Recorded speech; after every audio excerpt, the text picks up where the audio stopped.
चौथी औद्योगिक क्रांति डिजिटल टेक्नोलॉजी के आधार पर ही आकार लेगी। आज किसी भी देश को विकास के लिए आधुनिक तकनीकों को तेजी से अपनाना जरूरी है। तेजी से बदलती दुनिया में डिजिटल क्रांति की अहम भूमिका है। देश को आजाद हुए 75 वर्ष से अधिक का वक्त हो चुका है। प्रधानमंत्री नरेंद्र मोदी के नए विजन के साथ अब नया भारत सामने आ रहा है।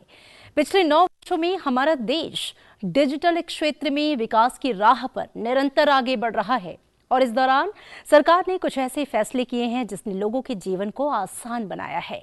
भारत को साल 2025-26 तक एक डिजिटल राष्ट्र बनाने के लक्ष्य के तहत डिजिटल सिटीजन्स के लिए ओपन इंटरनेट और ऑनलाइन सेफ्टी पर विशेष जोर भी है। नमस्कार, स्वागत है आपका विशेष में और मैं हूं आपके साथ अमृता चौरसिया और आज बात देश की डिजिटल क्रांति की।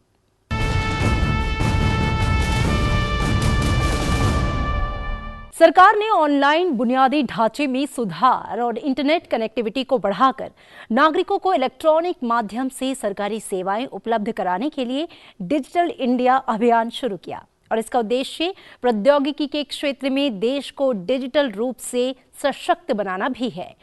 डिजिटल इंडिया एक खास तरह का अम्ब्रेला कार्यक्रम है जो कि विभिन्न सरकारी विभागों और मंत्रालयों को कवर करता है। देश को डिजिटल रूप से सक्षम बनाने की दिशा में सरकार बड़ा निवेश कर रही है।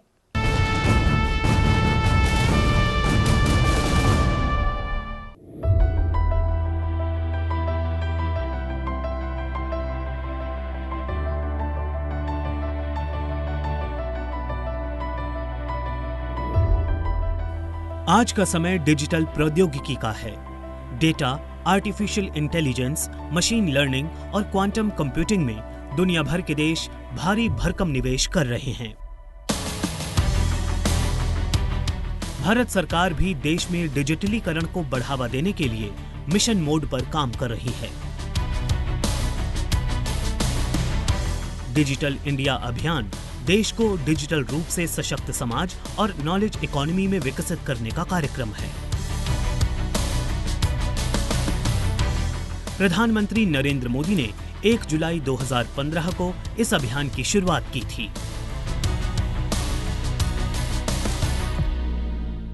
इस आधुनिक विज्ञान जो कि मानव की आवश्यकताओं की पूर्ति का एक बहुत बड़ा कैटलिटिक एजेंट बना हुआ है, उससे गरीब भी वंचित नहीं रहना चाहिए। डिजिटल तकनीक अपनाने में भारत विश्व के शीर्ष देशों में शामिल है। भारत की डिजिटल अर्थव्यवस्था वर्ष 2023 तक 1 ट्रिलियन अमेरिकी डॉलर के पार पहुंचने की उम्मीद है। डिजिटल इंडिया मिशन का आदर्श वाक्य शक्ति से सशक्तिकरण है। डिजिटल इंडिया पहल के 3 मुख्य विषय हैं। इसमें डिजिटल अवसंरचना निर्माण के तहत हाई स्पीड इंटरनेट सुविधा, मोबाइल फोन और bank account, common service centre, सार्वजनिक क्लाउड प्रदान करना है। वहीं सेवाओं के डिजिटल डिलीवरी के जरिए प्रशासनिक सेवाएं ऑनलाइन और मोबाइल प्लेटफॉर्म के जरिए हर समय में उपलब्ध कराने का प्रयास करना है। वहीं सेवाओं की डिजिटल डिलीवरी के जरिए प्रशासनिक सेवाएं ऑनलाइन और मोबाइल प्लेटफॉर्म के जरिए हर समय उपलब्ध कराने का प्रयास करना है। इसके साथ ही डिजिटल साक्षरता को बढ़ावा देना है।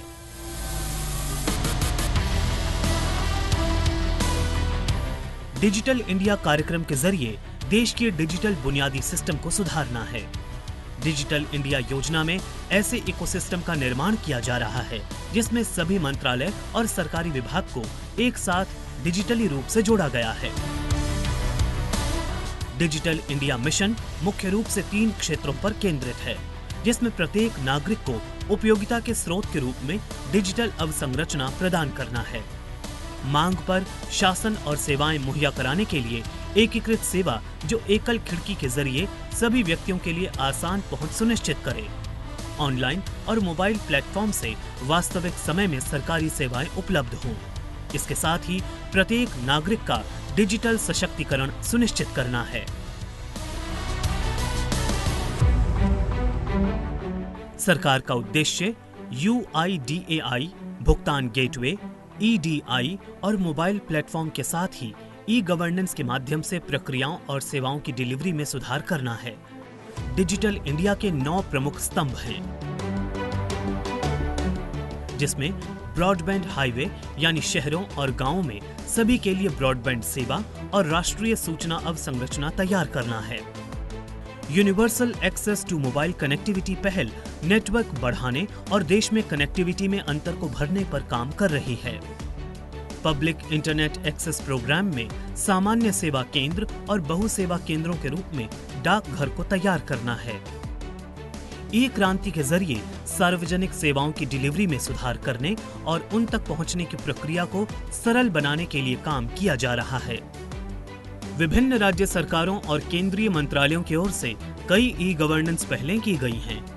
सभी के लिए सूचना का उद्देश्य भारत के लोगों के उपयोग और पुनर्वितरण के लिए लाइन मंत्रालयों की ओर से विश्वसनीय डेटा की पारदर्शिता और उपलब्धता सुनिश्चित करना है।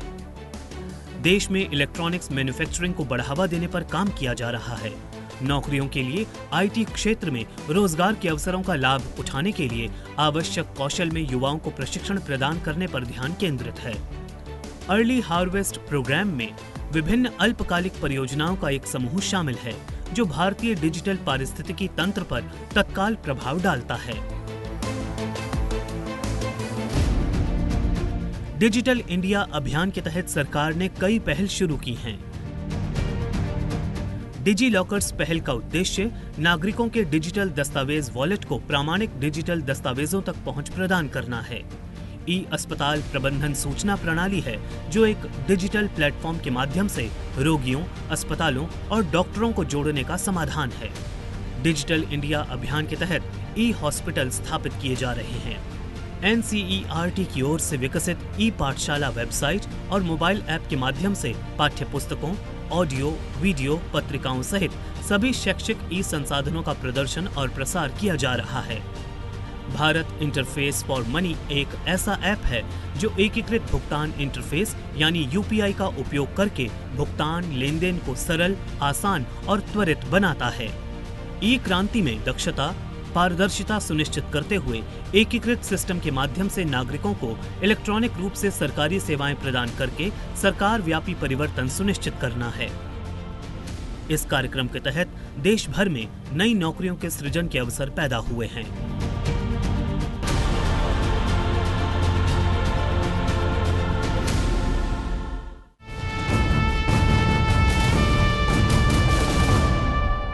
मजबूत बैंकिंग व्यवस्था किसी देश की अर्थव्यवस्था का आधार होती है। प्रधानमंत्री नरेंद्र मोदी का मानना है कि वित्तीय समावेशन के बिना न तो देश का तेज विकास संभव है और न ही अर्थव्यवस्था को मजबूत बनाया जा सकता है। 2014 में देश की बागडोर संभालने के बाद से ही उनका फोकस आम लोगों तक वित्तीय सेवाओं की पहुंच सुनिश्चित करने पर रहा। डिजिटल इंडिया अभियान के जरिए UPI, DBT, e-rupee, mobile banking जैसी सेवाएं वित्तीय समावेशन की राह में मील का पत्थर साबित हो रही हैं।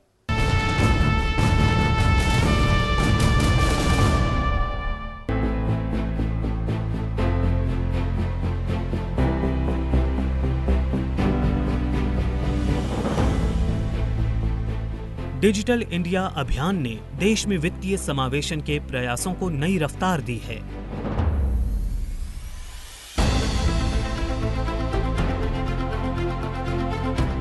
पिछले 9 वर्षों में बैंकिंग क्षेत्र में सुधारों के कारण आम लोगों की पहुंच बैंकिंग सेवाओं तक बढ़ी है। सरकार की ओर से उठाए गए कदमों ने लाखों लोगों को औपचारिक वित्तीय प्रणाली का हिस्सा बनाया है। आसान बैंकिंग सुविधाएं, पैन कार्ड जैसी वित्तीय प्रक्रियाओं का सरलीकरण किया गया है। आधार, GST रिटर्न, DBT, KCC, सामान्य क्रेडिट कार्ड और मोबाइल बैंकिंग सुविधाएं गरीबों को डिजिटल माध्यमों से जोड़ने के लिए प्रोत्साहित कर रही हैं। जन धन खाता, आधार डिजिटल ID, मोबाइल बैंकिंग और प्रत्यक्ष लाभ हस्तांतरण ने समाज के हाशिए पर पड़े वर्गों को आर्थिक रूप से सशक्त बनाया है।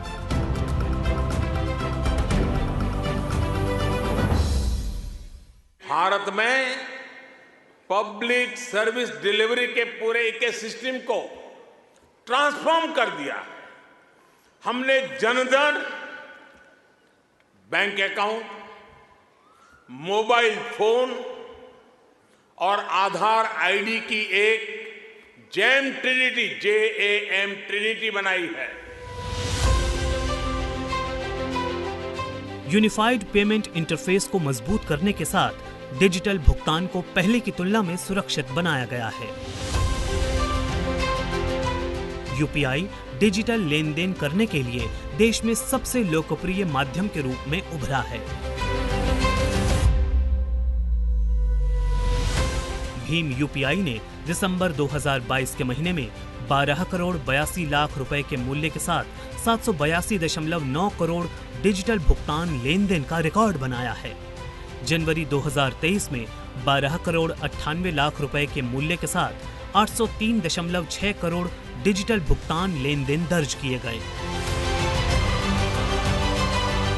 भीम यूपीआई की शुरुआत प्रधानमंत्री नरेंद्र मोदी ने 31 दिसंबर 2016 को की थी।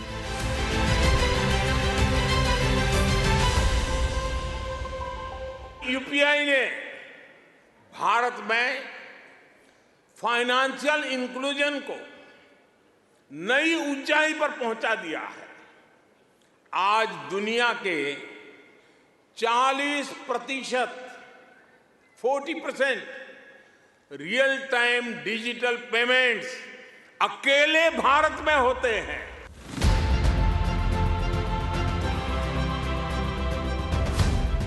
प्रधानमंत्री नरेंद्र मोदी ने 2 अगस्त 2021 को डिजिटल भुगतान आसान बनाने के लिए ई-रूपी लॉन्च किया। ई-रूपी मूल रूप से एक डिजिटल वाउचर है जो एक लाभार्थी को उसके फोन पर SMS या QR कोड के रूप में मिलता है।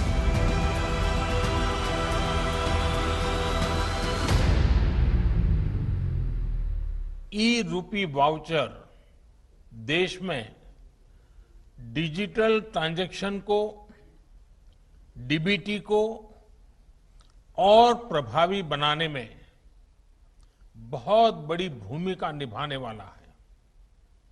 इससे टारगेटेड, ट्रांसपेरेंट और लीकेज फ्री डिलीवरी में सभी को बड़ी मदद मिलेगी। किसानों को खाद, बीज, कीटनाशक दवाओं जैसी खेती से जुड़ी आवश्यकताओं को पूरा करने के लिए नकदी मदद के लिए सरकार ने वर्ष 2019 में किसान सम्मान निधि योजना की शुरुआत की थी। उन्हें हर साल 6,000 रुपए नकद सहायता सीधे उनके बैंक खातों में 3 किस्तों में भेजी जाती है।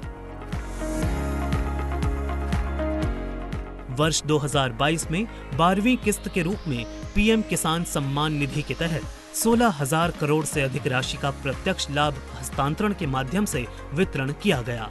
वहीं 13वीं किस्त के तहत फरवरी 2023 में 8 करोड़ से अधिक लाभार्थी किसानों के बैंक खातों में सीधे 16,800 करोड़ रुपए जमा किए गए।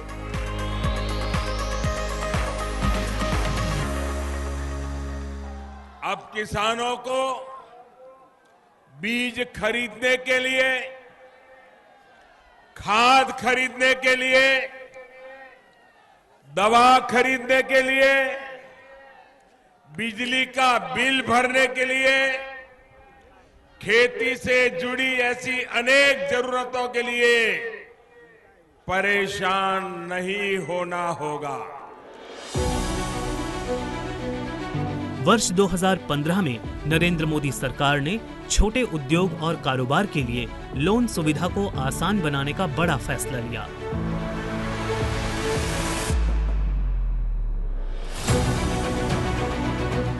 प्रधानमंत्री मुद्रा ऋण योजना के तहत बिना किसी कोलेटरल के लोगों को अपना काम शुरू करने के लिए 10 लाख रुपए तक का ऋण देने की शुरुआत हुई।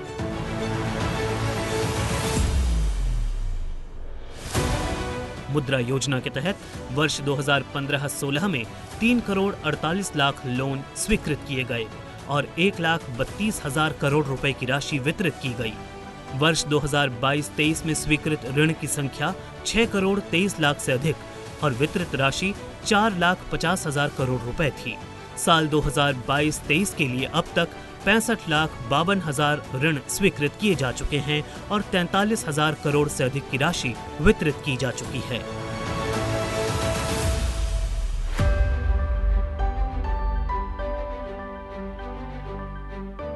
राष्ट्रीय वित्तीय समावेशन मिशन के रूप में प्रधानमंत्री जन धन योजना की घोषणा 15 अगस्त 2014 को प्रधानमंत्री नरेंद्र मोदी ने लाल किले की प्राचीर से की थी।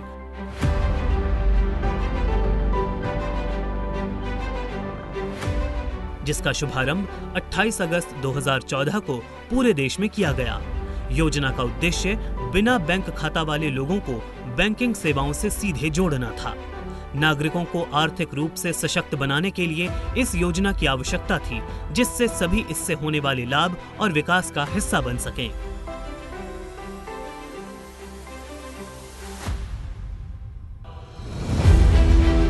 जन धन योजना के तहत अब तक 49 करोड़ 8 लाख से अधिक लाभार्थियों के बैंक खाते खोले जा चुके हैं। इनमें 32 करोड़ 77 लाख खाते ग्रामीण और अर्धशहरी क्षेत्रों में खोले गए हैं, जबकि 16 करोड़ 31 लाख खाते मेट्रो शहरों के लाभार्थियों के हैं। कुल खाता धारकों में से 33 करोड़ 33 लाख लोगों को रुपए कार्ड दिए गए हैं।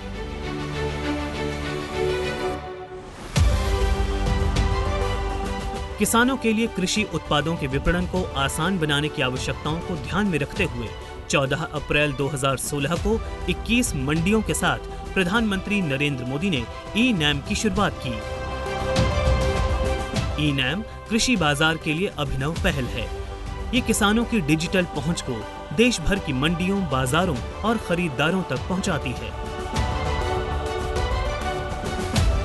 ये एक राष्ट्र एक बाजार की अवधारणा को विकसित करता है। डेयरी उद्योग में डिजिटल पेमेंट सिस्टम ने क्रांतिकारी बदलाव किया है।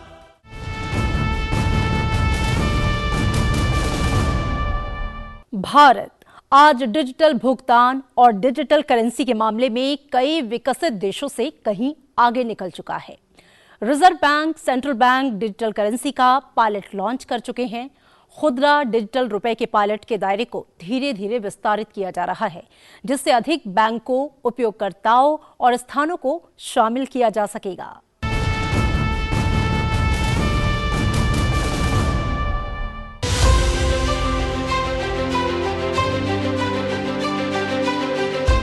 दुनिया भर में डिजिटल करेंसी का चलन बढ़ रहा है।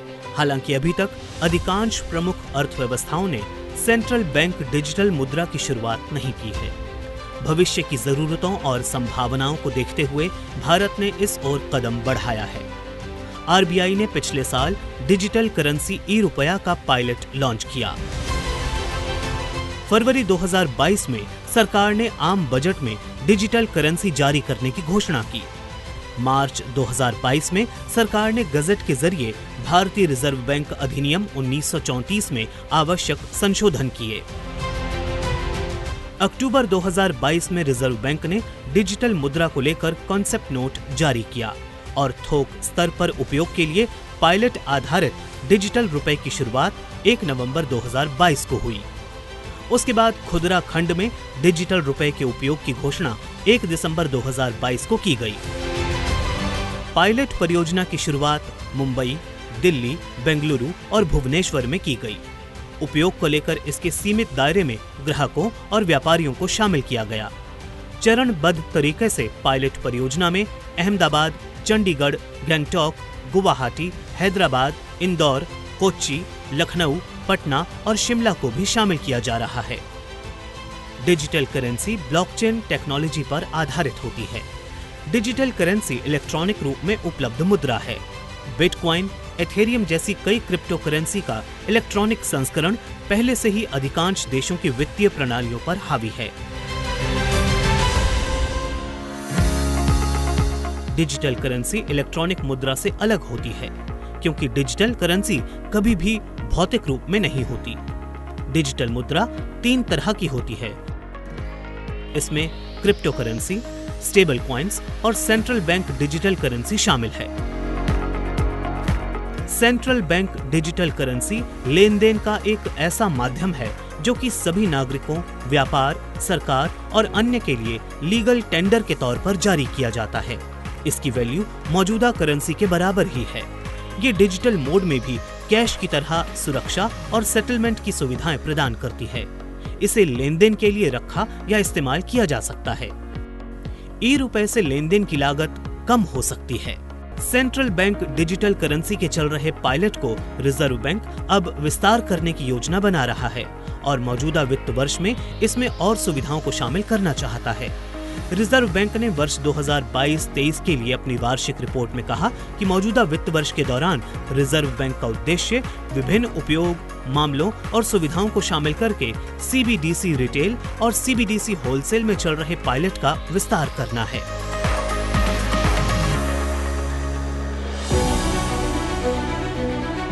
रिजर्व बैंक ने वर्ष 2022-23 में सेंट्रल बैंक डिजिटल करेंसी के होलसेल सेगमेंट में 10 करोड़ 69 लाख रुपए की ई मुद्रा जारी की है, जबकि सेंट्रल बैंक डिजिटल करेंसी के रिटेल सेगमेंट में 5 करोड़ 70 लाख रुपए के ई नोट जारी किए गए। इससे इंटरबैंक बाजार को और अधिक कुशल बनाने की उम्मीद है। आरबीआई ने कहा कि अब तक दोनों पायलट के परिणाम संतोषजनक और उम्मीदों के अनुरूप रहे हैं।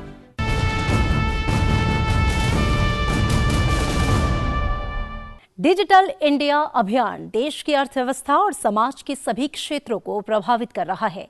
संचार, बैंकिंग, भुगतान प्रणाली, टूरिज्म, ऊर्जा, कृषि, स्वास्थ्य सेवा, कराधान और शासन व्यवस्था को डिजिटल समाधानों के उपयोग से खासा फायदा हुआ है। सरकार की विभिन्न सेवाओं और योजनाओं को आपके दरवाजे तक पहुंचाने का काम डिजिटल क्रांति ने किया है।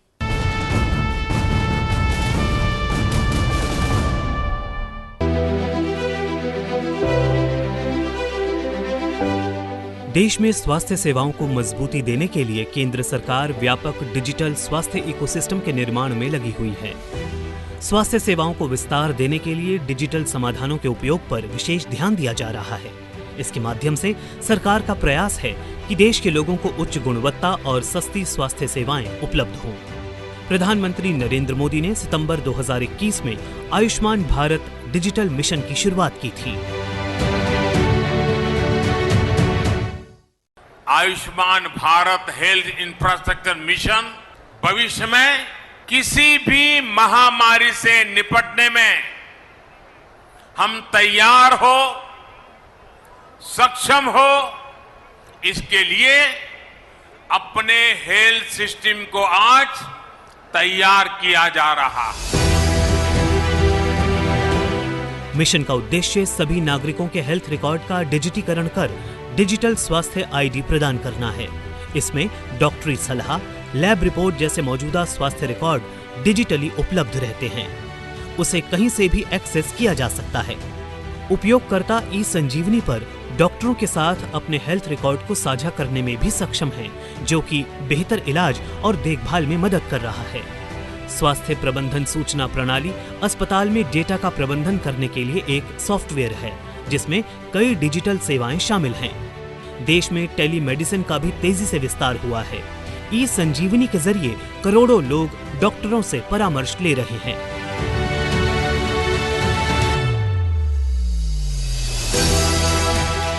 डिजिटल इंडिया अभियान ने देश की ग्राम पंचायतों के कामकाज में दक्षता और सुधार का काम किया है। 2018 में मिशन मोड प्रोजेक्ट्स के एक घटक के रूप में पंचायती राज मंत्रालय की ओर से ई पंचायत मिशन शुरू किया गया था।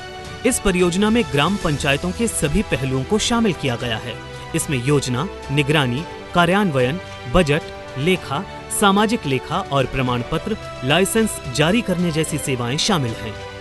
ई पंचायत मिशन का उद्देश्य पंचायतों को कुशलतापूर्वक प्रदर्शन करने में सक्षम बनाना है। प्रधानमंत्री नरेंद्र मोदी ने राष्ट्रीय पंचायती राज दिवस के अवसर पर 24 अप्रैल 2020 को ई स्वराज पोर्टल और E Gram Swaraj app launch किया था। ई ग्राम स्वराज यानी simplified work based accounting application for Panchayati Raj. ये एक प्रकार से ग्राम पंचायतों के संपूर्ण डिजिटलीकरण की तरफ एक बड़ा कदम है। ई ग्राम स्वराज ऐप पंचायतों के कामकाज का लेखा-जोखा रखने वाला सिंगल डिजिटल प्लेटफॉर्म है। इस ऐप में पंचायतों के विकास कार्यों, उसके फंड और कामकाज के विषय में जानकारी प्रत्येक व्यक्ति के पास होती है। इस ऐप का मुख्य उद्देश्य ट्रांसपेरेंसी को बढ़ावा देना है। इस योजना के माध्यम से गांव में ड्रोन से प्रत्येक संपत्ति की मैपिंग की जा रही है और ग्रामीण संपत्तियों पर भी बैंक से लोन लिया जा सकता है।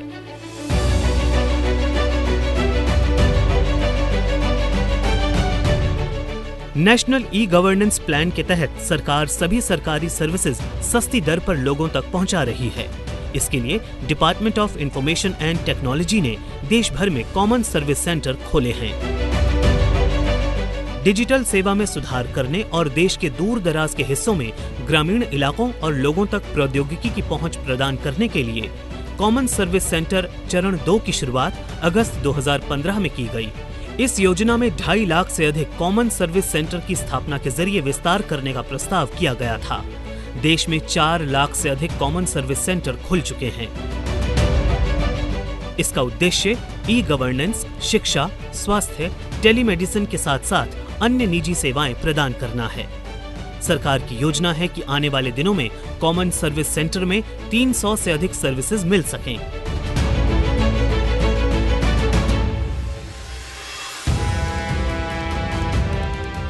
डिजिटल इंडिया पहल के इस्तेमाल से कृषि क्षेत्र में व्यापक बदलाव किए जा रहे हैं। खेती को सामाजिक, आर्थिक और पर्यावरण के लिहाज से लाभदायक और टिकाऊ बनाने के लिए सूचना प्रौद्योगिकी का इस्तेमाल डिजिटल कृषि में हो रहा है। AI, ब्लॉकचेन, सुदूर संवेदी और GIS तकनीक, ड्रोन और रोबोट के उपयोग जैसी नई तकनीकों पर आधारित परियोजनाओं के लिए सरकार ने वर्ष 2021 से 2025 तक के लिए डिजिटल कृषि मिशन शुरू किया है। कृषि और किसान कल्याण मंत्रालय ने एग्रीस्टेक के निर्माण की योजना बनाई है। ये कृषि में प्रौद्योगिकी आधारित इंटरवेंशंस का एक संग्रह है। ये किसानों को कृषि खाद्य मूल्य श्रृंखला में एंड टू एंड सेवाएं प्रदान करने के लिए एक एकीकृत मंच उपलब्ध करा रहा है। केंद्रीय कृषि और किसान कल्याण मंत्रालय ने किसानों के लिए किसान कॉल सेंटर का हेल्पलाइन नंबर जारी किया है, जो पूरी तरह से निःशुल्क है।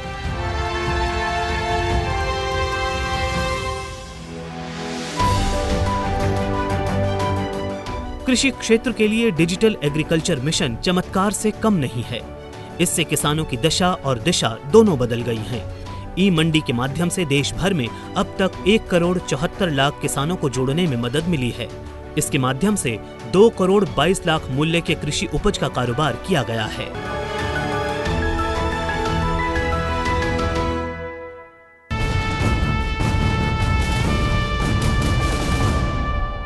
देश के सभी राज्यों और केंद्र शासित प्रदेशों में अब 5G नेटवर्क सेवाएं पहुंच चुकी हैं। विश्व में सबसे तेजी से 5G सेवाएं पहुंचाने का एक रिकॉर्ड है। सरकार देश के दूर दराज के हर गांव और हर व्यक्ति तक विश्व स्तरीय कनेक्टिविटी प्रदान करने के लिए अथक प्रयास कर रही है। 1 अक्टूबर 2022 को देश में तेज गति के इंटरनेट के नए युग की शुरुआत हुई। प्रधानमंत्री नरेंद्र मोदी ने देश में 5G सर्विसेज को लॉन्च किया और इसके साथ ही हाई स्पीड इंटरनेट के लिए लोगों का इंतजार भी खत्म हुआ।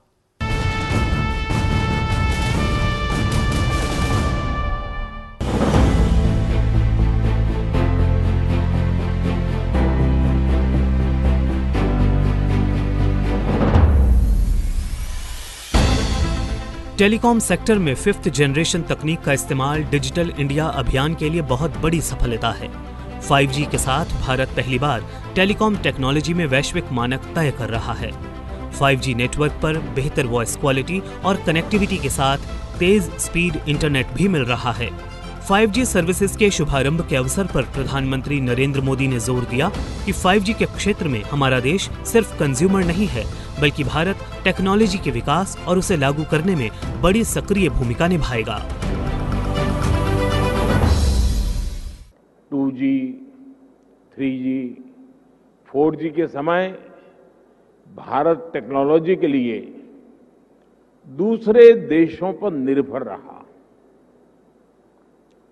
लेकिन 5G के साथ भारत ने नया इतिहास रच दिया है।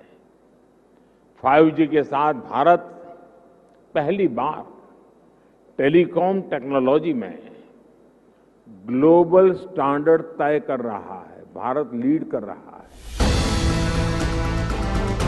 डिजिटल इंडिया के विजन के लिए जरूरी है कि हमारे देश में सस्ते स्मार्टफोन, कम कीमत पर डेटा और तेज गति का इंटरनेट उपलब्ध हो। देश में पिछले कुछ वर्षों में इन्हीं सब पर तेजी से काम हुआ है। मोबाइल मैन्युफैक्चरिंग के क्षेत्र में देश अब मजबूत तरीके से काम कर रहा है। जहां कुछ वर्ष पहले तक देश मोबाइल फोन आयात करता था, लेकिन अब स्थिति धीरे धीरे बदल रही है। भारत वैश्विक स्तर पर मोबाइल फोन का दूसरा सबसे बड़ा निर्माता बन गया है। हमने भारत में मोबाइल फोन के उत्पादन को बढ़ाने के लिए इंसेंटिव दिए, प्राइवेट सेक्टर को प्रोत्साहित किया। आज इसी योजना का विस्तार आप पीएलआई स्कीम में भी देख रहे हैं। इन प्रयासों का नतीजा बहुत पॉजिटिव रहा। आज भारत मोबाइल फोन उत्पादन करने में दुनिया में नंबर 2 पर है। इतना ही नहीं, जो कल तक हम मोबाइल इंपोर्ट करते थे, आज हम मोबाइल एक्सपोर्ट कर रहे हैं, दुनिया को भेज रहे हैं। सरकार का जोर इलेक्ट्रॉनिक्स विनिर्माण क्षमता बढ़ाकर 2026 तक 24 लाख करोड़ रुपए करना है। ये इलेक्ट्रॉनिक्स के क्षेत्र में 10 लाख से अधिक रोजगार सृजित करने में भी मदद करेगा।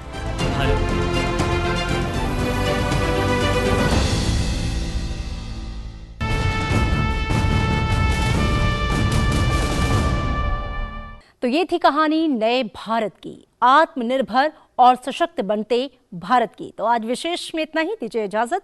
देखते रहिए संसद टीवी और आप हमारा ये कार्यक्रम संसद टीवी के YouTube चैनल पर भी देख सकते हैं। नमस्कार।